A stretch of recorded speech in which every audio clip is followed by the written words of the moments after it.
Mes amis, bonjour. Nous avons la grâce d'entrer dans le temps de l'Avent. C'est une nouvelle année donc qui commence. Quelquefois, on l'appelle de manière un peu vulgaire l'année B. Je préfère l'appeler bien sûr l'année Saint-Marc, puisque c'est l'évangile que nous suivrons depuis le premier dimanche de l'Avent jusqu'au 34e dimanche, la fête du Christ roi, à la fin de l'année. Donc, je pense qu'une petite introduction à l'évangile de Marc peut nous aider. Nous commençons avec la fin de l'évangile. Et c'est peut-être à la fin de l'évangile que saint Marc nous dit comment il faut lire l'ensemble de cette bonne nouvelle qu'il veut nous transmettre. Je lis quelques passages, et c'est un passage très court de la fin du chapitre 13. « Veillez, chassez le sommeil, prenez garde, car vous ne savez pas quand viendra le moment où le Seigneur viendra. » Mes amis, pourquoi saint Marc a-t-il le premier, il faut se rendre compte, pourquoi a-t-il osé écrire un évangile au sujet de Jésus?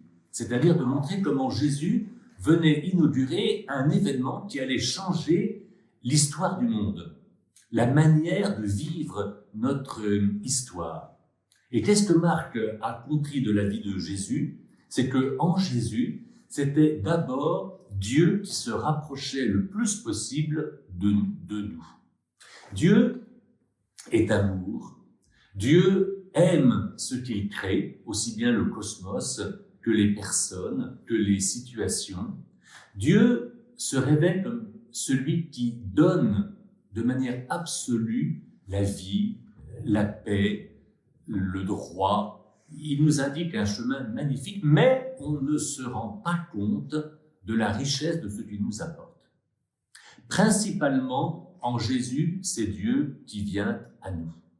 Et il vient à nous de manière beaucoup plus efficace, beaucoup plus fructueuse, qu'il ne l'avait déjà fait, déjà pour commencer, par les prophètes, par les sages, par les patriarches, par les rois, par les alliances qu'il a instituées avec le peuple juif pour saisir ensuite l'humanité tout entière.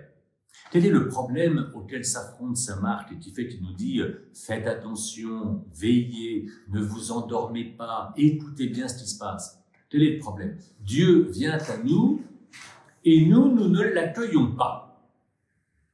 Et que Dieu vienne à nous, c'est déjà un problème. Le problème, quel est-il? Celui de la grandeur du plan de Dieu. Nous ne nous rendons pas compte de la manière dont Dieu nous voit. Et comment Dieu nous voit-il? Dieu nous voit comme il voit son Fils, qu'il a voulu faire naître d'une femme, comme nous tous. Dieu voit en nous des pierres précieuses. Dieu voit en nous, en chacun de nous et en nous tous ensemble, il voit un véritable trésor. On pourrait dire aussi une terre magnifique dans laquelle va pousser toutes sortes de fruits, de plantes qui vont faire du bien, qui seront aussi bonnes qu'elles seront belles. Et malheureusement, on se ratatine. On n'ose pas croire à la chance que nous avons, on n'ose pas croire à la grâce que Dieu nous partage avec la révélation de Jésus lui-même. Il faut dire que le Jésus de l'évangile de Marc est un homme qui n'arrête pas d'être à la fois crédible du côté de Dieu. Personne ne parle de Dieu comme Jésus parle de Dieu. Et personne n'est aussi proche de ses frères que Jésus est proche de ses frères. Jésus n'arrête pas de faire du bien à tous. Il le fait non pas de manière purement fraternelle, mais il le fait en révélant notre Père qui est commun. Il n'y a même pas la prière du Notre Père d'ailleurs dans saint Marc. Elle n'a même pas besoin d'être dite, tellement c'est la paternité de Dieu qui se révèle dans les activités, dans les gestes, dans les bienfaits dont Jésus nous abreuve. Et cette incompréhension est un véritable drame. C'est ce qui fait que l'ensemble de l'évangile de Marc est un drame. Dieu vient à nous et nous ne le voyons pas. Non seulement nous ne le voyons pas, mais nous n'aimons pas la manière dont il vient à nous. Ce qui fait que nous repoussons celui qui l'a envoyé. Le grand drame que Marc est le premier donc à nous mettre sous les yeux, c'est que devant tant d'amour qui nous est proposé, nous répondons par l'ingratitude. Alors, ce n'est pas entièrement nouveau, mais avec Jésus, ça prend des proportions tout à fait inattendues. Non seulement on passe à côté de ce qui nous est proposé, mais même nous le repoussons de manière frontale. Là, il y a un mystère, vous voyez, aussi bien de la grandeur de ce que Dieu veut nous apporter que de notre incapacité, de notre mauvaise volonté à accueillir celui qui pourtant veut tant nous apporter. En plus, ce rejet du Christ s'est fait de manière quasiment légale. Vous voyez, non seulement on a mal agi, mais on a voulu justifier le mal qui a été commis. Comme si on pouvait penser qu'on avait eu raison de se débarrasser de Jésus. Alors, Dieu maintient son projet, et contre toute attente, Dieu va prendre le contre-pied d'une humanité trop ingrate, et il va tout simplement, comment va-t-il répondre à cette ingratitude? En nous rendant ce même Jésus, mais pas simplement dans une condition de simplicité, pour faciliter le contact, l'accueil, non. Puisque vous ne le comprenez pas de manière fragile, eh bien je vous le rends de manière forte, c'est-à-dire que je le ressuscite d'entre les morts, je vous le montre dans toute sa grandeur. Et à quoi ça aboutit encore? À une sorte de stupéfaction, on ne comprend pas bien. Au fond, voyez, l'évangile de Marc, qui est le premier essai, voyez, il fallait être gonflé, voyez, pour oser parler d'un tel drame, d'un tel mystère, d'une telle incompréhension. La première grande idée que Marc veut nous communiquer, c'est que nous le voulions ou non, Dieu a un plan, et ce plan, il va se concrétiser dans notre histoire. C'est un petit peu comme l'histoire d'Israël. Oui. Pensez à la marche au désert. Israël n'arrête pas de dire « retournons en arrière, retournons en Égypte, on ne veut pas aller de l'avant ». Et à travers cette mauvaise volonté, Dieu va maintenir son projet et il va conduire son peuple jusqu'à arriver en terre promise. Ah, on est arrivé. Comment? Mais on ne sait pas. Au fond, c'est Dieu qui nous a menés. Cette année, mes amis, avec l'évangile de Marc, l'insistance est la bonne volonté, la puissance de Dieu qui mène son projet jusqu'au bout, avec nous ou même sans nous. Il y a quelqu'un, Dieu notre Père, qui veut notre salut. Quelle idée de passer à côté de cette grâce. C'est fait évidemment pour nous réveiller, c'est ce que dit l'évangile de ce dimanche. Soyez vigilants, faites attention, comprenez bien ce qui se passe. Mais reconnaissez aussi que ce n'est pas simplement à taille humaine, non, c'est à taille divine. Le Jésus de saint Marc, qui le comprend? Dieu. Voilà. Dieu connaît Jésus, Dieu approuve et guide tout ce que Jésus dit et fait, et Dieu mène jusqu'au bout l'aventure de Jésus. Il le fait traverser toutes les peines humaines, et le fait triompher par sa résurrection d'entre les morts. C'est comme si Dieu disait à la fin, « Je vous ai bien eu. Oui, je suis arrivé au bout de mon idée, au bout de mon dessein. » Et je crois, voyez-vous, que c'est notre condition. Dieu fait absolument tout avec tous les moyens qui sont les siens pour nous conduire à une vie juste, belle, vraie, plus loin encore, à une vie éternelle. Il faudrait vraiment être une gourde totale pour ne pas se laisser guider par ce Dieu si bon, ce Dieu qui est tellement persévérant. Bon. Et donc c'est le sens de l'Évangile. L'Évangile vient de Dieu, l'Évangile conduit à Dieu, l'Évangile nous révèle que notre condition n'est pas simplement une condition mortelle, non, nous sommes faits pour la vie, nous sommes faits pour être beaux, nous sommes faits pour durer, y compris dans l'éternité. Ça c'est le secret de l'évangile de Marc, mais c'est un secret de Polichinelle, c'est-à-dire que ce secret, il nous est dévoilé. Donc, à nous de l'entendre. Pour nous aider à bien passer toutes les démarches, toutes les étapes, nous avons comme première lecture une prière d'Israël, une prière du livre d'Isaïe, qui commence un peu avant le texte de ce dimanche, et dans des sentiments que je voudrais que nous partagions tous, non seulement ce dimanche premier de l'Avent, mais chaque matin en nous réveillant, il faudrait l'apprendre quasiment par cœur, c'est le chapitre 63 d'Isaïe au verset 7. « Je veux rappeler les merveilles du Seigneur, les exploits qu'il a mis en œuvre, tout ce que le Seigneur a fait en notre faveur, selon sa grande bonté pour la maison d'Israël, et tout ce qu'il a fait selon sa miséricorde et l'abondance de ses grâces. » Voilà. Ça, voyez-vous, on va dire, c'est le résultat que Isaïe prophétise. Quelques-uns sont capables déjà de le dire. Qui n'a pas déjà partagé ce sentiment? Seigneur, vraiment, je veux te rendre grâce pour toutes les merveilles. Et puis on se retrouve dans une logique d'étrangeté ou une logique de contestation. Vous voyez, la contestation peut être bonne, vous voyez, à condition que ça nous mène à une meilleure intelligence. Un peu comme de se sentir étranger, ça peut être un temps intéressant pour saisir à quel point, jusqu'à quelle limite, le Seigneur veut enlever cette étrangeté pour nous rendre familiers de son dessein.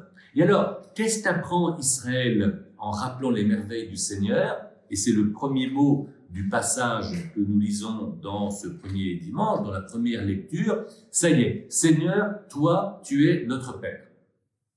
Ça peut paraître banal, mais en réalité, il faut se rappeler que le livre d'Isaïe commence par la dénonciation de la contestation de la paternité de Dieu éternel et tout-puissant. Si nous prenons le tout début du livre d'Isaïe, et vous le savez certainement, le livre d'Isaïe est proposé à notre méditation depuis le premier dimanche de l'Avent jusqu'au temps de l'Épiphanie. Nous avons plus d'un mois pour entrer dans ce livre. Comment commence le livre d'Isaïe? 66 chapitres. Oh, que c'est long. Non, attendez, c'est pas si compliqué que ça. Moi, je voudrais partager avec vous une sorte de fil rouge, vous voyez, auquel vont s'accrocher tous les passages qu'on va lire. Au départ, j'ai élevé des enfants, dit le Seigneur, je les ai fait grandir, ils se sont révoltés contre moi. Vous voyez, donc, drame du conflit entre les générations, drame de l'étrangeté entre les parents et leurs enfants, entre les enfants et leurs parents. Dans toutes nos familles, nous connaissons cette difficulté. Peut-être que ces difficultés sont légitimes.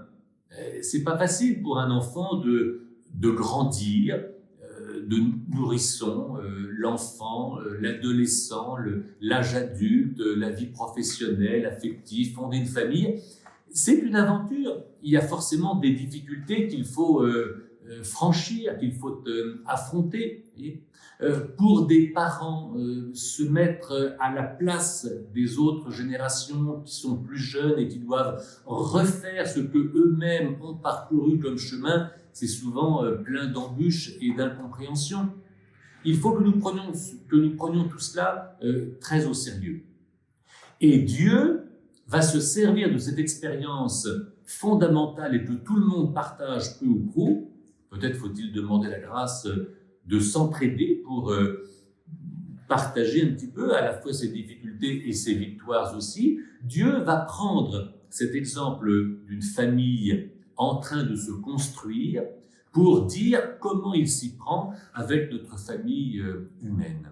Et comment Dieu va se révéler, non seulement, comme on l'a vu la semaine dernière, comme notre roi, mais principalement comme notre Père, comme le bon pasteur, comme celui qui facilite la vie pour nous, qui éclaire le chemin que nous avons à parcourir. Et quel père ne penserait que son enfant, peut-être qui vient de naître, va accomplir jusqu'au bout son dessein, ou même son destin quand il vient de Dieu, qu'il est fait pour le bonheur, il est fait pour la vie. Quel père ne va pas, quelle mère ne vont pas tout faire et tout donner pour faciliter, pour permettre tout simplement cet acheminement, vous voyez, vers une plénitude. Voilà. Oui, donc, le livre d'Isaïe nous dit, oui, Dieu est vraiment un père qui fait grandir ses enfants. Oui, c'est pas du tout quelqu'un de captateur. Hein, non, je les ai engendrés, je les fais grandir, je veux qu'ils grandissent, je ne veux pas les garder sous mes jupes. Et Dieu a de l'ambition pour nous, il ne veut pas que nous restions simplement des bébés. Et non, il veut nous faire grandir. Par le baptême, nous voyons bien que dès le début de notre vie, nous sommes orientés vers cette dignité royale, qui est capable de faire la paix en toutes circonstances, dignité prophétique, qui est capable d'entendre et de partager une parole de sagesse, une parole vivante, une parole divine, dignité sacerdotale. Oui, tous nous sommes rendus capables d'approcher Dieu, oui, de le voir, de le croire, de l'écouter, de nous approprier ces paroles. Elles viennent de lui, oui, mais elles deviennent nôtres. Et ce qui est la vérité en nous, c'est précisément la familiarité avec Dieu. Le péché, ça se révèle non pas simplement comme une distance avec Dieu, mais comme une sorte d'étrangeté, non seulement au plan de Dieu, mais aussi à notre propre plan à nous, à ce que nous aimons du plus profond de notre être pour nous-mêmes, mais dont on ne se rend pas compte. Oui. D'où les confessions de péché que nous avons, notamment au début de ce temps de l'Avent, et qui offrent une occasion merveilleuse d'une réconciliation. Oh, je vous partage un petit instant, comme j'ai aimé, il y a quelques semaines, ce pénitent qui me disait « Voilà mon Père, les péchés qui me ramènent vers Dieu ». Ah, j'ai trouvé ça magnifique. Je lui ai demandé d'ailleurs de me répéter d'ailleurs cette phrase. Voilà les péchés qui me ramènent vers Dieu. Il y a une manière tonique de confesser toutes les difficultés inhérentes à notre nature humaine, à nos familles, à nos sociétés, mais difficultés aussi de nos révoltes, de notre mauvaise volonté, mais dans lesquelles nous percevons que c'est pas totalement nous qui se manifeste là. Et tu étais irrité, Seigneur, voyez, dans notre obstination pour le péché, et pourtant nous serons sauvés. Ah, si on pouvait compter vraiment d'abord sur le regard de Dieu, y compris sur notre péché, et non pas notre simple regard à nous. Comment Dieu voit le pécheur? Comme un enfant qui a envie, qui a besoin de revenir vers lui. Et c'est une voix totalement étrangère qui nous suggère « Allez, tu t'es éloigné, voilà, tu es loin, reste loin, tu es bien comme ça, continue à errer, au fond, c'est ton destin. » Non, nous sommes en relation avec Dieu. Pourquoi? Non pas parce que nous l'avons décidé, mais parce que Dieu, le premier, a conclu, a établi une alliance avec nous. Peut-être que ce temps de l'Avent pourrait être une réflexion sur ce lien, sur cet attachement, qu'on appelle donc une alliance dont Dieu a pris l'initiative pour établir un contact vital entre lui et nous. Et rappelons toujours que cette alliance, elle a une raison d'être, c'est la bonne volonté de Dieu. C'est dans l'évangile de Saint Jean, que nous lirons d'ailleurs plusieurs fois dans l'année Saint-Marc, car Saint-Marc n'a que 16 chapitres. C'est à Saint Jean qu'il appartiendra de nous rappeler que ce n'est pas vous qui m'avez aimé, c'est moi d'abord qui vous ai aimé. C'est pas vous qui m'avez choisi, c'est moi qui vous ai choisi. On pourrait dire, alors, nous on ne fait plus rien. Attendez, c'est une très bonne nouvelle que Dieu prenne sans cesse l'initiative. Car celui qui est au départ de l'aventure nous attend aussi à la fin de cette même aventure. Or, nous avons conscience de nos débuts, nous avons conscience des différentes étapes que nous parcourons. Avons-nous vraiment conscience qu'il y a une étape décisive, c'est la fin de notre vie, qu'on appelle la mort tout simplement. De notre côté à nous, de notre côté purement humain, on sait faire des tombeaux, on sait faire des sépultures, on sait même peut-être accompagner quelqu'un qui meurt. Et après, qu'est-ce qu'on sait d'autre? Qu'est-ce qu'on peut d'autre? Absolument rien. Et cette finitude, elle peut être prise comme une simple fatalité. Il faut faire avec. Et si c'est Dieu qui est à l'origine du projet de notre vie, Cette fin, elle fait partie de notre histoire. Du coup, elle n'en est pas complètement la fin. Au moment où, visiblement, nous mourrons, dans les mains de Dieu, grâce à la puissance de Dieu qui est à l'origine de notre histoire, il y a une renaissance. Et cette renaissance, elle est incroyable, comme est incroyable, à la fin de l'évangile de Marc, la résurrection de Jésus-Christ. Et oui, tout renaît lors du dimanche de Pâques, mais tout renaît à frais nouveaux. On comprend mieux, à la lumière de la résurrection, ce qui s'est passé. Pourquoi Jésus a-t-il guéri, pardonné, été si généreux? Qu'est-ce qui valide qu'en faisant ça, il a eu raison? N'a-t-il pas été naïf? N'a-t-il pas été utopique? Non, mes amis. La vérité de la résurrection de Jésus, présentée comme incroyable, est en réalité la garantie de tous les engagements, de tous les efforts, de toute la bonne volonté que nous voulons mettre en avant et qui est un fruit de l'initiative de Dieu à notre endroit, à nous. Il est capital de pouvoir, comme transposer cette vérité de la vie de Jésus, sa résurrection légitime, toutes ses paroles et tous ses gestes.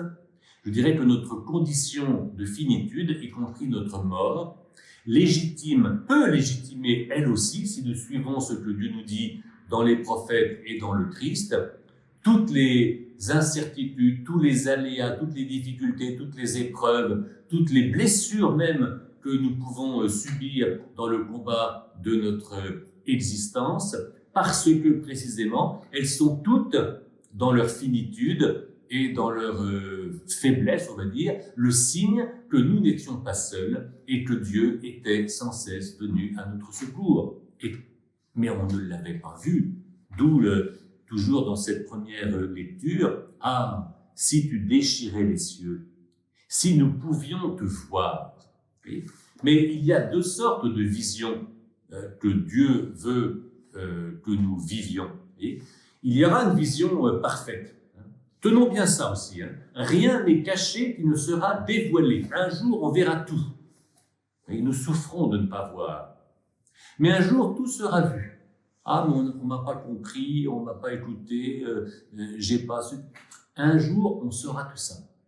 Mais on le saura avec le point de vue de Dieu lui-même, qui nous conduit précisément vers cette guérison. Vous êtes mes enfants.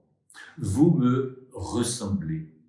Et ce que nous verrons au-delà de la mort, il nous est possible, précisément, il nous est offert, alors de le percevoir, oui, de le discerner, de l'identifier en confrontant ce que nous vivons avec ce que Jésus a vécu pour nous. Et il est venu, les prophètes, la vie d'Israël sont déjà une trace, vous voyez, de l'alliance de Dieu, de l'appui qu'il vient nous accorder. La venue de Jésus vient nous dire ce qui est vraiment rendu possible dans ce lien avec lui. Le fait qu'il vienne dans notre vie quotidienne, il vient dans les sacrements, nous le rencontrons, il vient dans les rencontres que Dieu nous ménage, dans les reconnaissances, dans le soin, dans le soin avec lequel nous prenons relation les uns des autres.